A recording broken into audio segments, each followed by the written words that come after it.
Oh, you didn't know about the Bahamas trip? My sister Sarah's voice dripped with fake concern through the phone. I thought Mom told you. We're all going next month. Mom, Dad, me, and Brian. Someone needs to watch their pets while we're gone, though.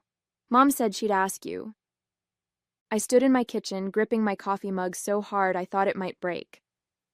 My name is Lisa Mitchell, and at 27, I'd just discovered my entire family had planned a tropical vacation without bothering to include me. What made it worse was hearing about it accidentally during what was supposed to be a casual call with my sister about our mom's upcoming birthday.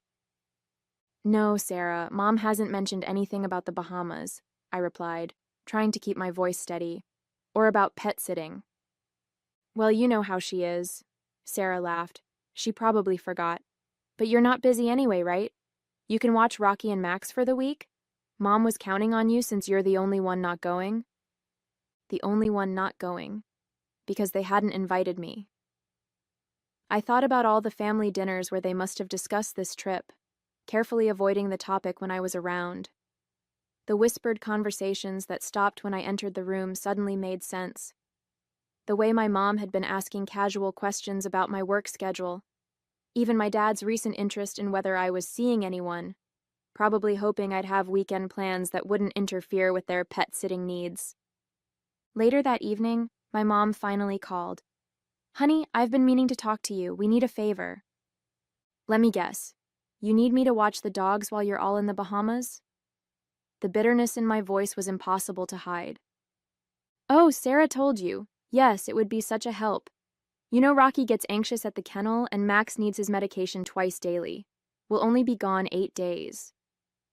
I listened as my mom rambled about flight times and resort details, never once acknowledging that they'd excluded me from the family vacation. Not even a token, wish you could come, or maybe next time. She went on about the special food Rocky needed and Max's strict medication schedule, as if these details would somehow make up for the fact that they'd planned an entire family vacation without me. So you'll do it? She asked brightly. Your father already told the kennel we wouldn't need them. And Sarah's so excited. She found this perfect little resort with amazing snorkeling. You know how she loves the water. Of course he had. My family had always operated this way, making decisions that affected me without bothering to consult me first. To them, I was reliable Lisa, the responsible one who never made waves, never said no, never ruined their plans with her own inconvenient needs or desires. I'll think about it, I said quietly, already opening my laptop to a travel website. The pattern had started years ago. When Sarah was accepted to NYU, my parents threw a huge party, custom banners, catered food, all their friends invited to celebrate their youngest daughter's achievement. When I got into Boston University a year earlier, with a full academic scholarship no less, they simply nodded and said, "That's nice, dear." My acceptance letter stayed on the fridge for exactly 2 days before being replaced by Sarah's summer dance recital schedule. My sister had always been the family star. She was the fun one, the pretty one, the one who could do no wrong. Even when she dropped out of NYU after 2 years to find herself in Europe, my parents supported her adventure, sending her monthly allowances for what they called her self-discovery journey. Meanwhile, I worked 3 jobs through college, graduated summa cum laude, and built a successful career in marketing, all of which earned me the dubious privilege of being the family's reliable backup plan. That evening, after my mom's call, I found myself scrolling through travel websites. A particular destination caught my eye: Santorini, a small Greek island I'd dreamed of visiting since my college photography class. The dates perfectly overlapped with my family's Bahamas trip, and amazingly, there was a seat sale happening. My cursor hovered over the Book Now button as my phone buzzed with texts from Sarah. Mom said you're being weird about watching the dogs. Come on, Lisa, don't be difficult. It's not like you have vacation days saved up anyway. Plus, what would you even do with time off? You never go anywhere fun. I actually had 3 weeks of vacation saved up. My family just assumed I never took time off because I had nowhere exciting to go. They'd forgotten about the travel blog I'd been running for 2 years, the one that had slowly gained a decent following. Another thing they'd dismissed as Lisa's little hobby, just like they'd dismissed my photography in college and my writing in high school. My dad called next. "Princess, your mother's upset. You know how Rocky gets at the kennel. He barely ate last time." "Did it ever occur to any of you to invite me on the trip?" I finally asked. The silence on the other end was telling. "Well," he stumbled, "Sarah mentioned you probably couldn't get time off work, and you know how your mother likes to plan these things. Plus, Brian already put down the deposit for their room." "Right," I said flatly. "Just like she planned my college graduation party?" "Oh wait, she didn't. Because Sarah's semester abroad came up suddenly, and everyone had to fly to Paris instead."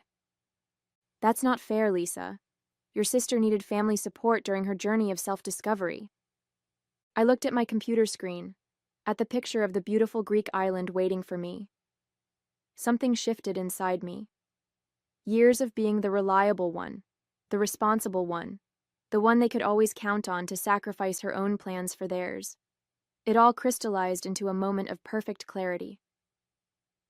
"I'll let you know about the dogs tomorrow," I said, then hung up and clicked Book Now on my flight to Greece. The next morning, my phone was flooded with messages.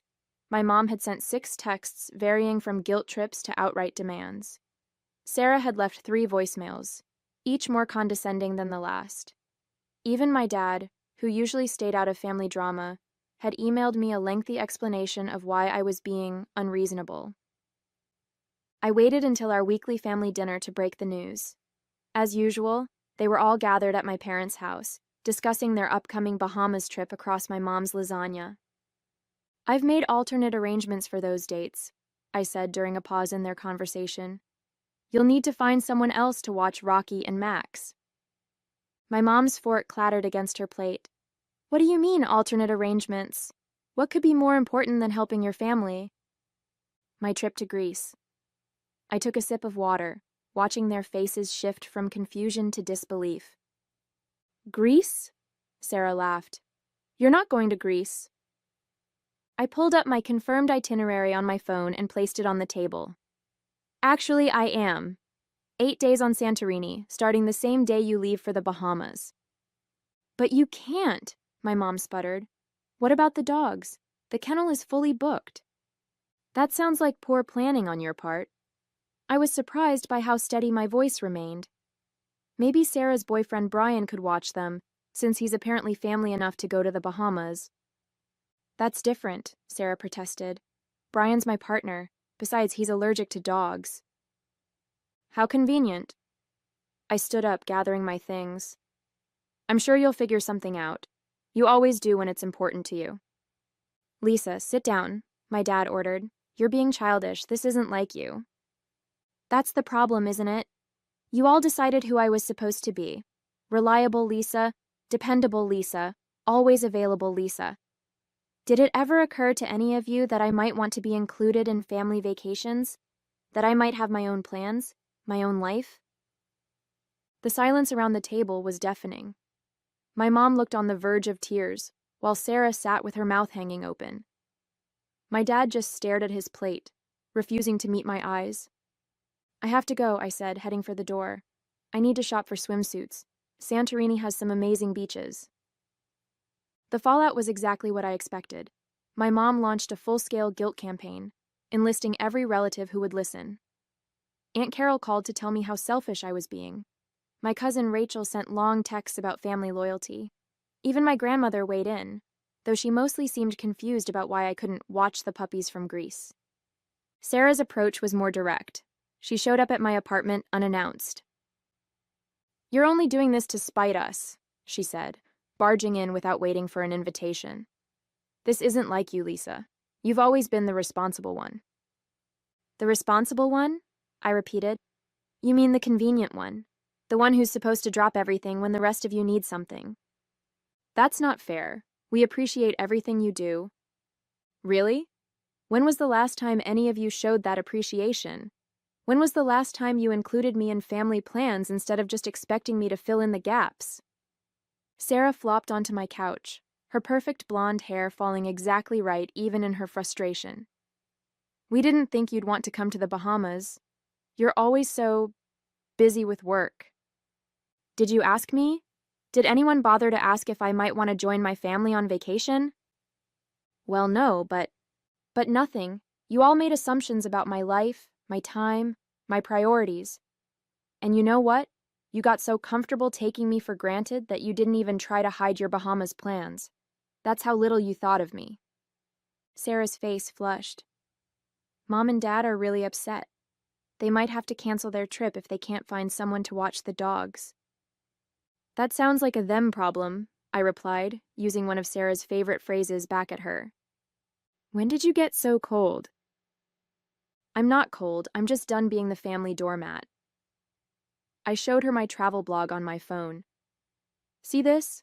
I have followers who actually care about my interests. I have a life outside of being your backup plan. Sarah scrolled through my blog, her expression shifting from dismissal to surprise. These photos are really good. When did you get into photography? 3 years ago, not that anyone noticed. The next family dinner was tense. My mom had spread all the pet supplies across the dining room table like a guilt exhibition. Rocky's special food, Max's medication schedule, their favorite toys. She kept shooting me pointed looks as she explained how complicated their care routine was. The medication has to be given exactly 12 hours apart, she emphasized, waving Max's pill bottle. And Rocky needs his special blanket at bedtime or he gets anxious. The kennel just won't understand these things. I'm sure they will, I replied, serving myself more potatoes. That's literally their job. My dad cleared his throat. Princess, we could pay you to watch them. Make it worth your while. My Greece tickets were $3,000, Dad. Non-refundable. Sarah, who'd been unusually quiet since her visit to my apartment, suddenly spoke up. I looked at Lisa's travel blog last week. Did you guys know she has over 20,000 followers? My mom barely glanced up from her organization of pet supplies. That's nice, dear. Now about the dogs. No, Mom, I'm serious. Look at these photos she took in Montreal last year. Sarah pulled up my blog on her phone. She's actually really good at this. For the first time that evening, my mom actually looked at me. Not through me, not around me, but at me. You went to Montreal? I've been to lots of places. I take short trips whenever I can. I write about them, photograph them. People follow my recommendations about hotels and restaurants. My dad peered at Sarah's phone. These are professional quality pictures, Lisa. Why didn't you tell us about this? I did. 3 Thanksgivings ago. You all changed the subject to Sarah's new yoga certification. The silence that followed was heavy with realization. My mom sat down heavily, still clutching Rocky's favorite tennis ball. We haven't been very good at listening to you, have we? No, I said simply. You haven't.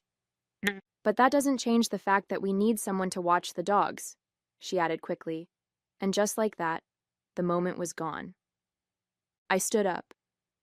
I'm going to Greece, Mom, with or without your blessing. Maybe it's time you all learned what it feels like to have your plans disrupted. As my departure date approached, my family cycled through all 5 stages of grief. My mom moved from denial to anger, calling me ungrateful. My dad tried bargaining, offering to pay for a different Greece trip when it's more convenient. Sarah oscillated between depression, you're ruining everything, and acceptance. Maybe we should have invited you. 2 days before my flight, my mom made one final attempt. She showed up at my apartment with photo albums, pictures of me watching Sarah's dog when she was in Europe, taking care of our childhood pets, being the responsible one.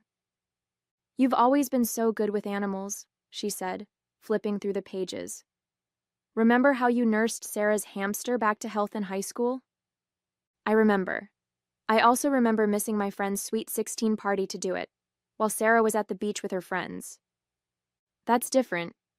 You didn't mind back then. No, Mom, I did mind. I just wasn't allowed to say so. She closed the album with a snap. Well, I hope you're happy. We had to cancel our trip. The kennel is full and no one else can take the dogs for that long. I didn't respond immediately. just pulled out my laptop and turned it to face her. On the screen was a message from my building's pet-friendly neighbor, Mrs. Chen, confirming she'd watch Rocky and Max for a fee. "I found you a solution," I said. "Mrs. Chen is retired, loves dogs, and lives 2 floors down. She's happy to do it for what you would have paid the kennel." My mom stared at the screen. But why didn't you tell us sooner?" "Because for once, I wanted you all to feel what it's like not to have me as your backup plan. To understand what it feels like when someone disrupts your carefully made plans without considering your feelings. That's rather petty, don't you think?" "No, Mom. That's rather human. And maybe next time you're planning a family vacation, you'll remember this feeling and think to include your other daughter." The morning of my flight, I woke up to a series of notifications. My mom had tagged me in a social media post, something she'd never done before. It was a picture from my travel blog, one I'd taken in Montreal, with a lengthy caption about how proud she was of her talented daughter, and how she couldn't wait to see the beautiful photos from Greece. Sarah texted immediately. "Mom's trying to save face with her country club friends. She's telling everyone she helped plan your Greece trip." I wasn't surprised. Image had always been everything to my mom. She'd probably realized that having a daughter with a successful travel blog was something she could brag about at her tennis club. But her attempt at public support didn't erase years of dismissal. My dad dropped by before I left for the airport, awkwardly holding a new camera lens. "Your sister showed me your blog," he said, holding out the lens. "I noticed you mentioned wanting this one for low-light shots. I thought maybe you could use it in Greece." The lens was exactly the one I'd been saving up for. Part of me wanted to refuse it, to show them I didn't need their belated support, but I saw something in my dad's eyes I'd never seen before, genuine interest in my passion. "Thanks, Dad," I said, accepting the gift. "Want to see some of the shots I plan to get with it?" He sat with me for an hour, actually listening as I explained about composition and lighting. He even pulled up my blog on his phone and followed it, right there in front of me. "You know," he said as he was leaving, "I canceled my share of the Bahamas trip. Told your mother and sister to go without me." "Dad, you didn't have to." "Yes, I did. Someone needs to watch the dogs properly, and Mrs. Chen might need backup." He paused at the door. "Plus, I want to see these Greece photos as you post them. Maybe you could teach me how to comment on a blog."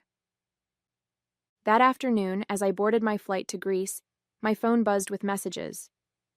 Sarah had sent a surprisingly sincere, "Have a great trip, sis. Your pictures better be amazing." My mom had texted instructions for accessing their home security cameras so I could check on the dogs. Missing the point entirely, but at least she'd stopped guilt-tripping me. But it was my dad's message that brought tears to my eyes. "Just posted my first blog comment. Hope I did it right. Make sure to take care of yourself in Greece, not just your camera. Love, Dad." I settled into my seat, thinking about how sometimes it takes a dramatic gesture to shake people out of their established patterns. My family had spent years casting me in the role of reliable background character in their story. Maybe now they'd finally seen me step into the spotlight of my own narrative. Santorini was everything I'd dreamed of and more. Each morning, I woke up to spectacular sunrises over the blue-domed churches, spending my days photographing winding cobblestone streets and pristine beaches. My blog followers loved the daily updates, but what surprised me most were the comments from my family. My dad commented on every single post, his typing improving from "beautiful sunset honey" to actual thoughtful observations about lighting and composition. Sarah shared my posts on her own social media, tagging me with messages like, "Look what my amazing sister is doing," a complete turnaround from her usual competitiveness. My mom, however, took a different approach.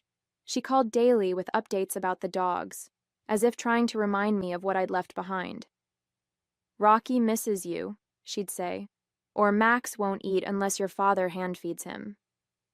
When those guilt trips didn't work, she switched tactics, calling to critique my photos. "Don't you think you're posting too many sunset pictures? And that restaurant review seemed a bit harsh. You don't want to hurt anyone's business." One evening, sitting at a cliffside cafe, I got an unexpected call from Mrs. Chen. "Your mother has been here 6 times today," she said, sounding amused. "She brings coffee and asks endless questions about my pet sitting experience. I think she's having trouble letting go of control." "I'm so sorry," I started, but Mrs. Chen laughed. "Don't be. I told her that after 40 years of teaching high school, 2 dogs are no trouble." She didn't like that much. That same night, my dad sent me a private message. "Your mother booked herself into a hotel for the remainder of their Bahamas trip. Says she can't enjoy herself knowing strangers are watching her dogs. Sarah's pretty upset about it." I felt a momentary pang of guilt, but then remembered all the times my plans, my needs, my desires had been dismissed for the sake of family harmony. My mom's choice to ruin her own vacation wasn't my responsibility. Instead of cutting my trip short or apologizing, I posted more photos. I wrote about solo female travel, about breaking free from family expectations, about finding your own path. The response was overwhelming. Hundreds of comments from people sharing similar stories, thanking me for inspiring them to stand up for themselves. My blog following doubled, then tripled. A travel magazine reached out about featuring my Greece photos. Sarah called to tell me that her yoga students were all following my journey, asking when I'd come teach a photography workshop at her studio. "You know what's funny?" she said. "I always thought I was the brave one going to Europe to find myself, but you're the one who really did it. You found yourself right under our noses, and we were too busy with our own drama to notice." On my last night in Greece, I sat on my hotel balcony uploading photos when my mom sent a surprising message. It was a picture of my old bedroom, now her home office, filled with framed prints of my travel photography. "I had your best shots professionally framed," she wrote. "Thought they deserved better than my social media reposts." Below that was a longer message. "I've been doing a lot of thinking while you've been gone. Your dad pointed out something I didn't want to hear, that we'd taken you for granted for so long, we forgot you had dreams of your own. I'm not very good at apologies, but I'm trying to do better at showing you I care." Mrs. Chen sent me daily dog photos, each one showing Rocky and Max being perfectly fine without my mom's hovering. The last one showed my dad teaching her how to use my blog, both of them smiling at the camera while the dogs lounged contentedly nearby. Sarah's final vacation photos from the Bahamas looked different from her usual carefully staged shots. "Trying to see things through your photographer's eyes," she captioned them. "Not as good as yours, but I'm learning to look deeper." Something had shifted during those 8 days. My family was far from perfect. My mom still sent daily texts about the dogs, my dad still struggled with technology, and Sarah still had moments of competitive jealousy. But they were trying. Sometimes that's all you can ask for. Not a complete transformation, but a willingness to see you in a new light. 6 months after my Greek adventure, my family gathered for Thanksgiving. The dining room walls now featured a mix of my travel photographs alongside our traditional family portraits. My mom had turned my blog's logo into place cards for the table, a small gesture that spoke volumes. "We've got an announcement," my mom said during dinner. "We're planning another family vacation." I braced myself for more exclusion, but Sarah jumped in. "And before you say anything, we want you to help plan it. Your blog followers loved your Greece content so much, we thought maybe you could work your magic on our next family trip." My dad pulled out a folder. "I've been researching photography tours in Italy. Thought maybe you could teach us a thing or two about taking better pictures than just selfies and dog photos. Plus," my mom added, trying to sound casual, "Mrs. Chen already agreed to watch Rocky and Max. I asked her months ago just to be sure." I looked around the table at my family, really looked at them. My mom, still controlling but trying to channel it differently. My dad, discovering a new connection with me through photography. Sarah, finally seeing me as a person rather than competition. "Italy sounds perfect," I said, pulling out my phone to show them some initial ideas. "But this time, I'm handling the itinerary." "Wouldn't have it any other way," my dad smiled. "After all, you're the expert now."